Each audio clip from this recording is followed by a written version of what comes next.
If there's one subject I know all of you can't get enough of and will generate millions of views, it is chess commentary. So welcome to my channel where we discuss chess. No, not really. We talk politics and stuff like that.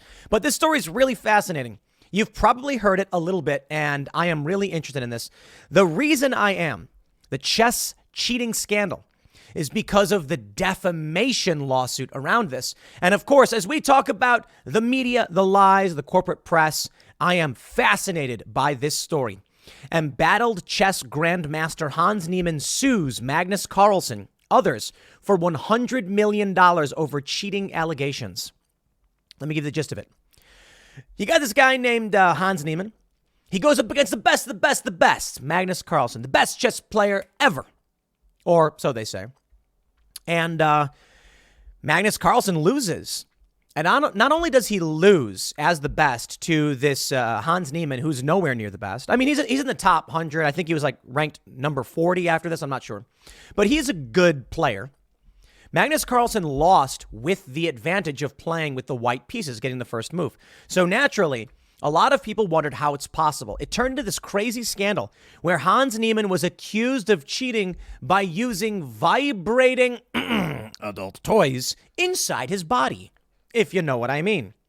It's such a crazy, sensational story. It captures the attention of many a cultural commentator. But for me, the big story here is the defamation. The idea that simply because this dude, Hans Niemann, won, they're going to accuse him of cheating with no evidence, and they outright destroyed his career. That, to me, is fascinating, and it matters. You've got big corporations, big celebrities, internet commentators, all accusing this guy, Hans Niemann, with zero evidence. Well, maybe he cheated. I don't know. I am nowhere near a chess grandmaster. But the defamation element is fascinating because we might actually see something come out of this. In response to the allegations about, adult toys, Hans Niemann's career has been destroyed. There's even a video where he's coming to play in a chess tournament and they wand with a metal detector, or it's like an EF reader, his butt. No joke. They spin him around and they wave it around his butt. That's what defamation does. And that's why you sue. Now, chess.com, this behemoth in the chess world, has apparently released a report saying that they think he did cheat, but they have no evidence to substantiate it.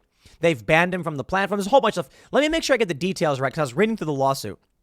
But this just goes to show that there are many people who are willing to lie, cheat, and steal because in this story, either it is the story of an up-and-coming young star who displaced the world champion, embarrassing him to the point where they tried to destroy his career, or Hans Niemann's a cheater and trying to get away with it and lying about what's really going on. Fascinating scandal nonetheless. Yahoo reports the bizarre chess cheating drama surrounding world champion Magnus Carlsen and American grandmaster Hans Niemann has officially reached the U.S. court system. Niemann under fire since Carlsen claimed he cheated in a game between the two in the prestigious Sinquefield Cup last month, has filed a lawsuit against Carlsen as well as Carlsen's company Play Magnus. The internet chess giant chess.com, chess.com's chief chess officer, Daniel Wrench, and chess.com's top streaming partner, Hikaru Nakamura, the chief chess officer. That's an interesting one. Now, my friends, I have been playing chess my whole life. I was taught how to play before I can remember. I am not that great. I've played at chess.com and I have a really easy time up until around the robots at 1400 ELO. I don't know a whole lot about chess. All I know is what the pieces do, and then I try to think about what comes after I make a move. I'm not that good. I don't know if 1400 is good. I have a hard time at 1400. I am no chess master or anything like that. I like Magic the Gathering, strategy card game, but that's like poker and chess combined, and I know a whole lot more about that game and its elements, and so I'm a bit better at that. Far from a world champ or anything like that. It's not really my beat, but I really do enjoy playing chess from time to time. And so when this story started breaking, we started hearing about these lawsuits, or the accusations and then the lawsuits. They were trying to say that this Hans Niemann guy cheated and there's easy ways to do it. So I played a few games, and that's why I said, the low tier robots at like 400, 800, 1200, I think 1200 or it's 1,000 or something. I pretty much have an easy go of it. And then you can play online chess.com with these robots. 1400 is really like kind of have a hard go of it. But anyway, Check this out. This actually is a really, really interesting drama and scandal that goes into the realm of defamation, media lies, etc. So I just really want to talk about it. Here's the lawsuit filed by Hans Moke Niemann. Complaint. Hans Niemann, by and through his attorney, Ovid, and local Missouri counsel, the Gartner law firm, alleges, upon information and belief as follows. Niemann is 19 years old. He's a self-taught prodigy. Niemann became the youngest ever winner of the Tuesday night marathon in the Mechanics Institute Chess Club, the oldest chess club in the U.S. And then he got a scholarship and stuff like that. It's his life. Defendant Sven Magnus Owen Carlsen is a 31-year-old chess player from Norway. He is presently the 5-time reigning world chess champion and the highest-ranked chess player in history. Carlsen has exploited his notoriety and success in chess to create an incredibly lucrative global brand and online chess company, the Play Magnus Group. Prior to the acts giving rise to the complaint, Play Magnus proudly touted Niemann as one of its brand ambassadors. So hold on a minute. Niemann plays Carlsen. Carlsen loses. Carlsen eventually accuses outright Niemann of cheating. Chess.com says, we've gone over it. We think he cheated too. They all say, we have no evidence that he did. Bro, that to me outright, how is that not defamation? Banning him, putting out these rumors with no evidence?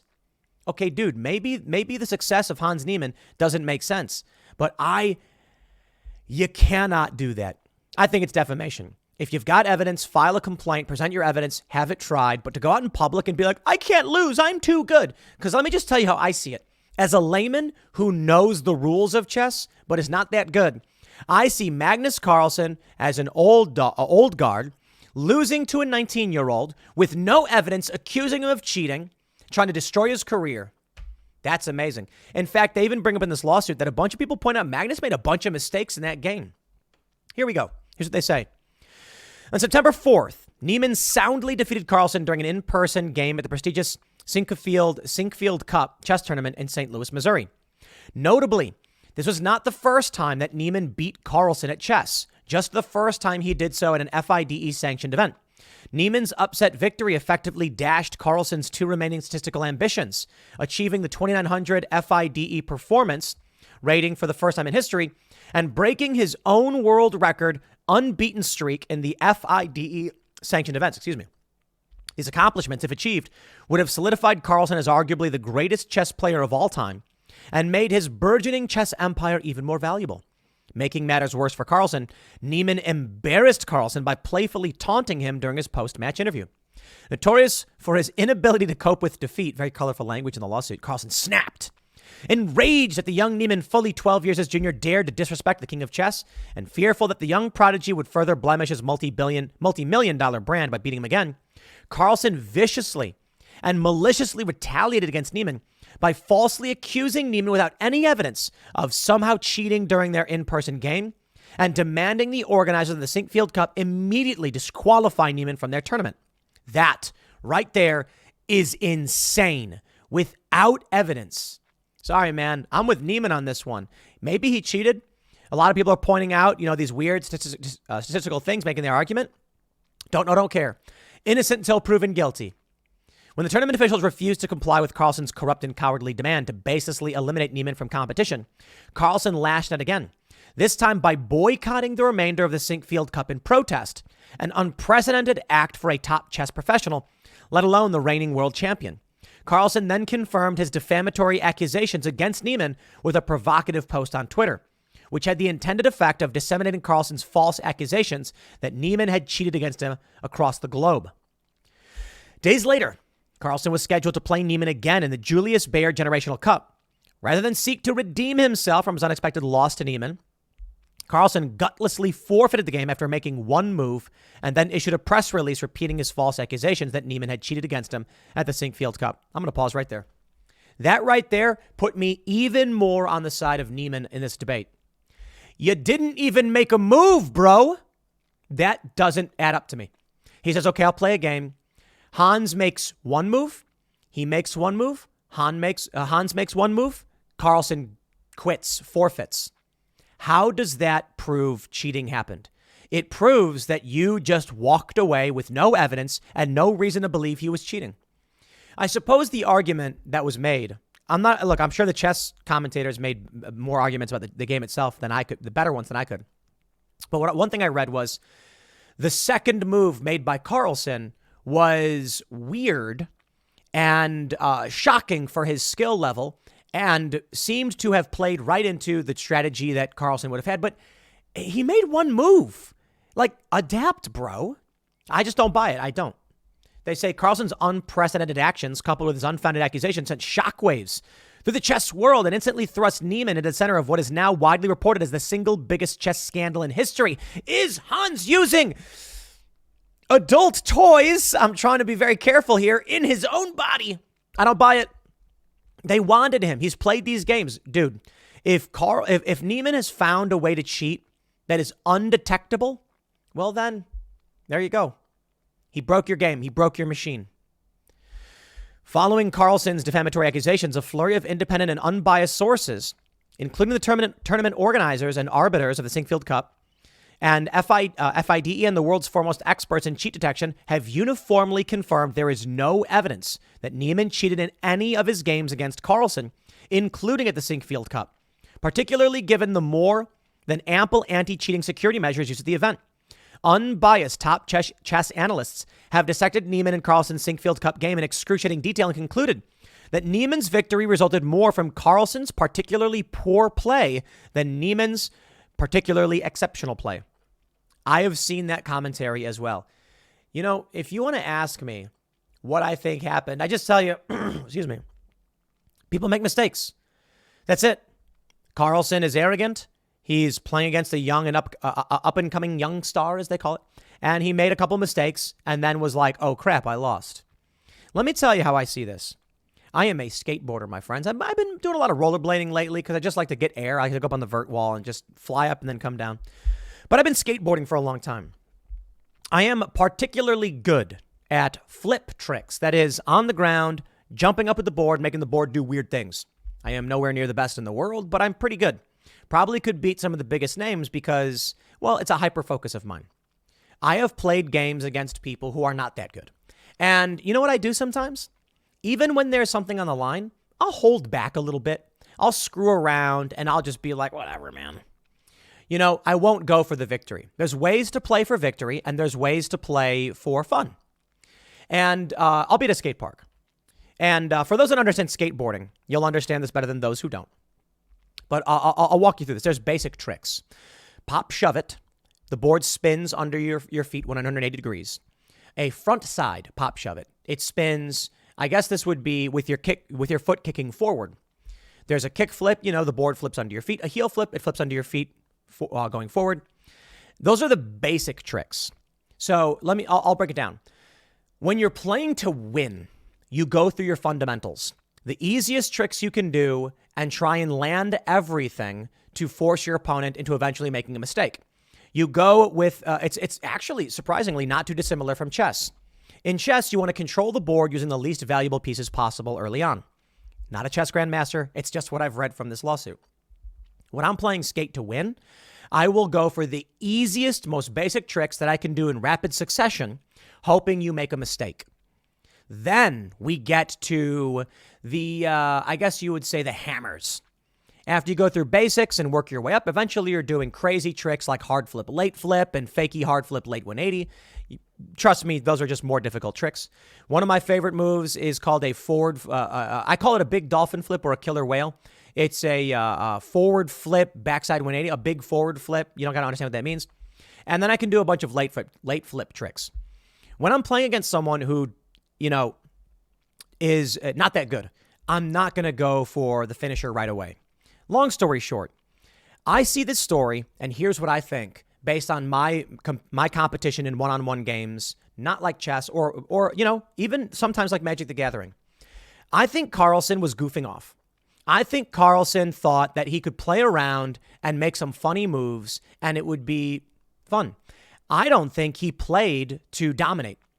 I think he underestimated Niemann and got really upset that he screwed up because I've played games of Magic. I've played games of Skate where I've been like, this person's not that good. I can get silly with it and try and do like, just go straight into weird tricks. My first trick, I'm going to try to do a fakey ghetto bird. You know what I mean? Like, not my best trick, but it'd be cool to land. And then all of a sudden I get 2-3 letters and I'm like, yo, this person's actually playing to win. And then I lose. Now, for me, I'm not playing for like millions of dollars. So I go like, you got me. If I played just to be cutthroat and go right for the victory, it'd be boring. But I know sometimes it happens. You get Niemann, who's young, not that highly rated, goes up against Carlsen, the best of the best, undefeated. And he's like, that's not even the best player I've ever faced. There's a number 2, number 3, number 4 player. I'll go up against him. And then what happens? Whoops. He just broke my streak. So what does he do?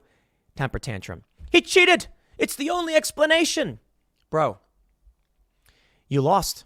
For whatever reason, you lost. And then he refused to play again. I don't believe it. I just don't. If the dude had a bit more tact, maybe I would. If he handled things behind the scenes and said, look, I'm not going to say anything until we can work through this, but this will postpone certain games, I'd be like, wow, I wonder what's going on. But the appropriate way to handle it, shut up. Instead, all of these different outlets come out making accusations they can't prove. Yeah, I'm not cool with it. Sorry, man. If Niemann did cheat, then I think he should be exposed. But that doesn't mean you come out with zero evidence accusing a guy of having cheated. He goes on to say, despite the falsity of defendant's accusations, defendant's malicious defamation and unlawful collusion has by design destroyed Niemann's remarkable career. I mean, that's crazy. He's banned, boycotted. People are canceling events. Look at this. Vincent Kiemer canceled an upcoming game with Niemann in Germany. For what reason? Teenage Grandmaster. Because he beat Magnus Carlsen. Now they're trying to claim he cheats all the time because he admitted to cheating in inconsequential games. I think what's really important here in this filing is they mentioned that Niemann actually beat Carlsen before, just not in a sanctioned event. So there it is. Carlsen is arrogant, in my opinion. They go on to mention a bunch of stuff, jurisdiction and venue. Yeah. They mention the facts of the case. There's some interesting stuff here. I think it's around 0.75 or whatever. I'm not going to read through the whole lawsuit ever. They mentioned that Niemann was is an American prodigy. He was a young player. Chess.com merges all of that stuff. Here we go. Let me read some of this. Between September 1st and the 13th, Niemann competed at the Sinquefield Cup, invitation only, and won a total prize pool of $350,000. The cup is one leg of the Grand Chess Tour, with a total prize pool of $1.4 million. Dude won $350,000. So I'm sorry, man. I don't see it. I don't see the evidence. I've heard the arguments. Tell me this. Why would Niemann, who's making $350K, sacrifice everything with an improbable, by cheating against a dude where he has no business winning? Because he wants to win $1.4 million. Is that it? Win the $1.4 million, then retire, and are you going to live off that? I mean, grats, bro, you're a millionaire. But at 19 years old, you're gonna need a little bit more money than that. Maybe his goal was to cheat and to beat Magnus Carlsen, to create an empire and become worth millions or whatever. The reality is, whatever happened, it's destroyed everything. And they don't have any evidence. Sorry, man. I just find it hard to believe for one reason. They have outright said they have no evidence. All the matches in the Sinquefield Cup were held live and in person over the board. The third round took place on September 4th. With Niemann facing Carlsen. By all accounts, Niemann was a massive underdog, particularly given that Carlsen was playing with white pieces, which afforded Carlsen the distinct competitive advantage. Yet, unlike the vast majority of Carlsen's opponents, Niemann was not intimidated by Carlsen's stature and did not play for a draw like most would have done. It's also possible Carlsen underestimated Niemann and assumed he was going to try and play for a stalemate, and so he made a mistake. Niemann played to win. He attacked Carlsen early and flipped the advantage to the black pieces, which rattled Carlsen for the remainder of the game. Unnerved by Niemann's unexpected confidence and early strategic advantage, Carlsen made numerous mistakes upon which Niemann capitalized to secure a tremendous victory. By all accounts, should have propelled Niemann's career to the next level, allowing him to continue realizing his enormous potential as the next great American chess player. Unbeknownst to Niemann, defendants would do whatever it took to ensure this never happened. Niemann not only beat Carlsen, Niemann embarrassed Carlsen by defeating him with the black pieces and playfully taunting him. He also shattered Carlsen's historic 53-game unbeaten streak and made it practically impossible for Carlsen to ever achieve a 2,900 FIDE performance rating. What is more, Niemann handed Carlsen this stunning upset while Carlsen was in the midst of negotiating and finalizing the merger to solidify Carlsen's chess empire around his Play Magnus brand. I'm sorry, man. Look, doesn't mean any of this is true. But if some of these facts you can't fake. Was he really negotiating to merge his company? And then he had this stunning defeat? That's really, really bad. It just is. Carlsen responds by falsely and baselessly attacking Niemann, accusing Niemann of cheating. And he did, without evidence. Now he goes on to say, like, unable to accept his defeat. There's a lot of loaded language. Because Carlsen had absolutely no evidence of Niemann's cheating, Khodorkovsky refused to comply with Carlsen's dictatorial demand. He was saying that Carlsen knew that Niemann's sudden expulsion from a major professional chess tournament would send a clear, albeit false, message that he cheated. Yet it did not stop Carlsen from disseminating false and defamatory accusations. At 2 p.m. on September 5th, the day after Niemann's shocking upset, Carlsen publicly announced on his Twitter page that he had withdrawn from the cup. In that post, Carlsen linked a video of soccer manager Jose Mourinho infamously reacting to a controversial referee decision by saying, "I prefer really not to speak. If I am in big trouble." This was the accusation.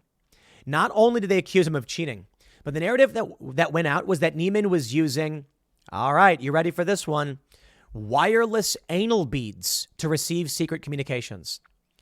That right there says to me, shenanigans. You can accuse him of cheating. You can say, I don't know how he did it, but something doesn't add up. Okay, I'm hearing you, but you better show me evidence.